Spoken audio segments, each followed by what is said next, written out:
Senator John Kennedy goes off on this pro-abortion advocates who claim that the term mother is discriminatory. You guys are not going to believe how outrageous some people are. Refer to mothers. You say at your organization, you don't refer to mothers. You call them birthing people, is that right?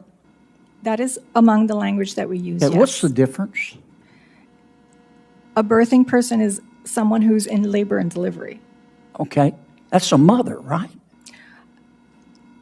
So for sure, the majority of people who are pregnant are cisgender women, and at the same time, we have to acknowledge that trans people and non-binary people do and can become pregnant. The questioning senator is Republican Senator John Kennedy, and the person answering is Lourdes Rivera, the president of a prominent pro-abortion rights organization in the United States. The U.S. had a federal abortion protection under Roe v. Wade, but it was overturned during Trump's presidency, resulting in different regulations across states. Ms. Rivera, you support abortions at all gestations. So that is correct, because you support abortion needs without to be made any available restrictions. Based on medical standards of care. How about, could you get it, if the mother's healthy and the baby's healthy, would you support an abortion the day before birth? Actually, that is not how abortion care works, Yes, ma'am, but would you support that? You say no restrictions. That is called labor and delivery, Senator. You support no restrictions. That is not how abortion care works, and it's Sure really, it does. That is not how my abortion care question's works, simple. Senator. Would you have a rule saying that if a healthy mother with a healthy baby wanted to have an abortion the day before birth, would it be okay with you? Senator, that is not how abortion care works, and it's really dangerous. That rhetoric is really dangerous for the people who are confronting It would be okay these with you, wouldn't it? That is called labor and delivery, sir. It would be okay with you, That is wouldn't called it? labor and delivery, sir. I find that astonishing. Senator, I noticed that is it really on your offensive. website, that is really offensive. You to issued the a people press needing release. to access You don't abortion refer to care. mothers. You say at your organization, you don't refer to mothers. You call them birthing people, is that right? That is among the language that we use, yes. What's the difference?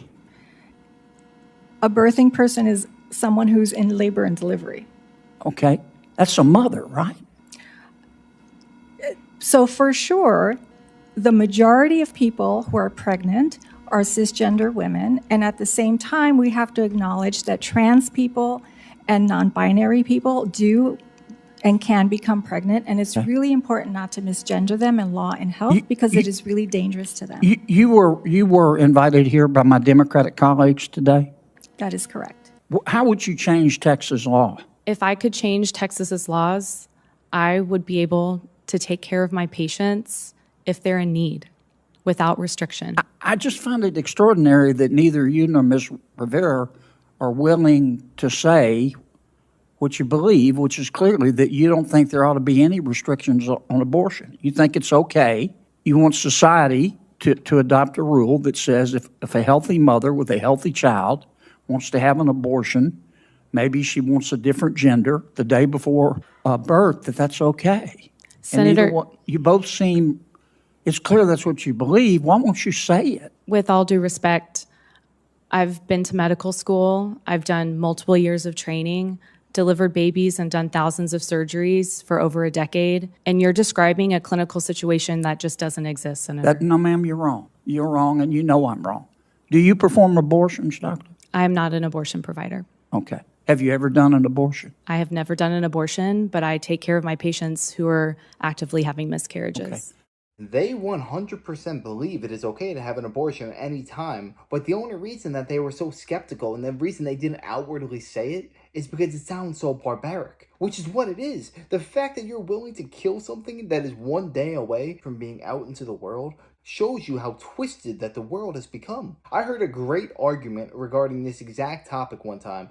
They said, is it okay for a pregnant mother of 8 months to do heroin? Is that okay? And then the person said, no, absolutely not. You're endangering the child. But then the follow-up to that was, is it okay to have an abortion? And then the person switched on a dime. They said, yeah, you can have an abortion if you want. Isn't killing a baby endangering a baby? This sort of logic is completely flawed, and at least have the courage to admit the hypocrisy yourself. Don't try and act like you have the superior high ground and the mothers can do whatever the heck they want. Because if a mother killed a baby after its first day, that's murder. But if a mother kills it one day prior, that's healthcare. Does that make any sense? People will feel the impact of the court's decision in Dobbs more than any other racial group. Black people's abortion rate is 3 to 4 times white people's abortion rate. This is a direct result of Black people's higher rate of unintended pregnancy, which in turn is due to higher rates of poverty among Black people. Professor Bridges, you in your testimony talked about the prevalence of abortion, the percentage of Black babies that are aborted as opposed to non-Black babies. I think you said 3 or 4 times more Black babies than non-Black babies are aborted. You also talk about systemic racism. Do you see any systemic racism associated with the prevalence of abortion for Black babies as opposed to non-Black babies? Absolutely. The higher rates of unintended pregnancy that lead to higher abortion rates among Black people is a result of structural racism, systemic racism. I understand systemic racism not to be boogeymen who are trying to dupe Black people into abortion care. I understand structural racism to be the systems that have made it so that Black people disproportionately bear the burdens of poverty in this country, the systems that have denied them the basics that they need in order to live humane lives like food, clothing, shelter, health care. So you believe a system that responds with the criminal legal system. You believe there ought to be more Black babies aborted, is that right? I believe that we ought to create the conditions under which people can lead lives that are filled with dignity and humanity. And that to means being able your way to, of thinking, that happens when more Black babies are aborted. I believe, I love Black people with the capacity for pregnancy. I think they have agency, they have intelligence, they know what is best for themselves, and I would love to create the conditions under which they can live lives that are filled with dignity and humanity. And do you think a baby that is delivered alive has value? Yes. Do you think that a baby that is not yet born has value? I believe that a person with a capacity for pregnancy has value. They have intelligence. They have agency. They have I'm talking dignity. about the baby. And I'm talking about the person with the capacity for pregnancy. You're not answering the question. I'm asking. I'm answering a more interesting question to me. You think that a baby that is not yet born, let's say the day before this mother delivers, do you think that baby has value? I think that the person with the capacity for pregnancy has value, and they should have the ability to control what happens to their lives. Well, I just note you refuse to answer the question. Governor Stratton, as I listen to your testimony, it seems to me that you're advocating for abortion at any time, for any reason, at any point during a woman's pregnancy. Is that correct? What I'm advocating for is for everyone to have the right to determine what's best for their life, their body, and their future. At any time, at any point in the pregnancy. Is that correct? I'm advocating for everyone to have the right to make the personal decision about what's best for their life, their body, and their future. Everyone should have that right. Do you not understand my question? My question is, are you advocating that there's a right to abortion at any time, for any reason, at any point during a pregnancy? I'm not sure if you understand my answer, but what I'm saying is that I understand that you're not answering the question. Then and what amazes me is the advocacy for unlimited abortion rights, where there is zero value placed on an unborn child. I think Senator Cruz pointed out, obviously, abortion is a very emotional and divisive issue in our society. One reason why we haven't had conversations like this is because the Supreme Court has said you can't talk about it because it's out of bounds. It's in the Constitution, as opposed to it being decided in a forum, a legislative forum like the states. But what I don't understand is the argument that a unborn child has zero value the day before it's delivered, but then has value the day after it's born. Ms. Matzke, can you help explain that? Thank you so much, Senator. Yes, I actually can. As a matter of fact, here in California, there's a law that's about to be passed called AB 2223. And this law basically will allow, as a woman is in the midst of a chemical abortion and she delivers a baby alive on the floor at any stage of pregnancy, or in a hospital, that baby, if this law is passed, has the ability to be born alive and left to die. No matter what, a baby in the womb or outside of the womb has value.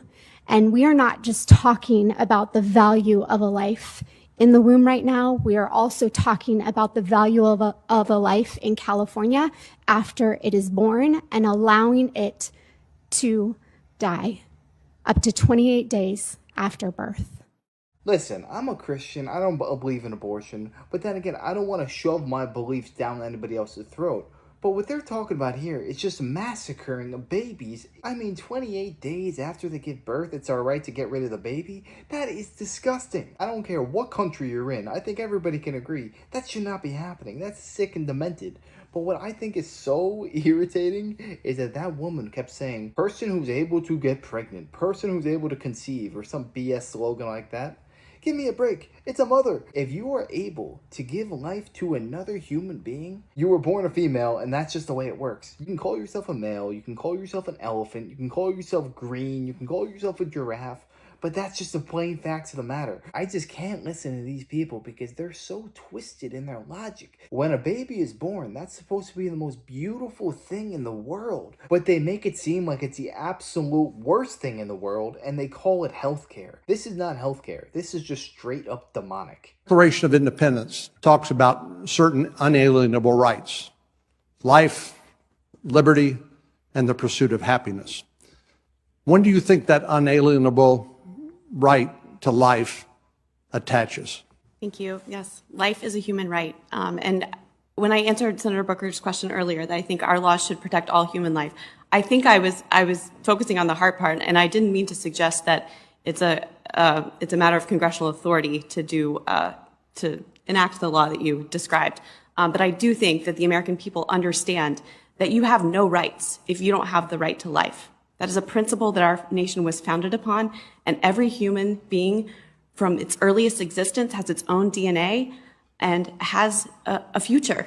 If we don't extinguish it, has a future. And that is a human right. It is the values and mores, as Senator Cruz was speaking of, that goes back to the founding of our nation, even at common law, and all the way up until 1973, when those life-affirming laws in 46 states were turned on their heads by the Supreme Court. So I believe that's what the American people believe. Life is a human right. There is a massive difference between getting an abortion because the mother's life is at risk versus getting an abortion just because you don't want to have the baby, you don't want to have the support for it. And that's what really needs to be distinguished, because whenever you try going at abortion, whenever you try critiquing it, they always say, what about in these rare extreme circumstances that happen 1 in a million times? They always go for the extremes because that triggers an emotional response within people. 99.9% of the time, they're able to give birth completely fine. It's just they don't want to deal with the responsibilities that comes with having a child. I'm a very libertarian guy. I'm all about live and let live.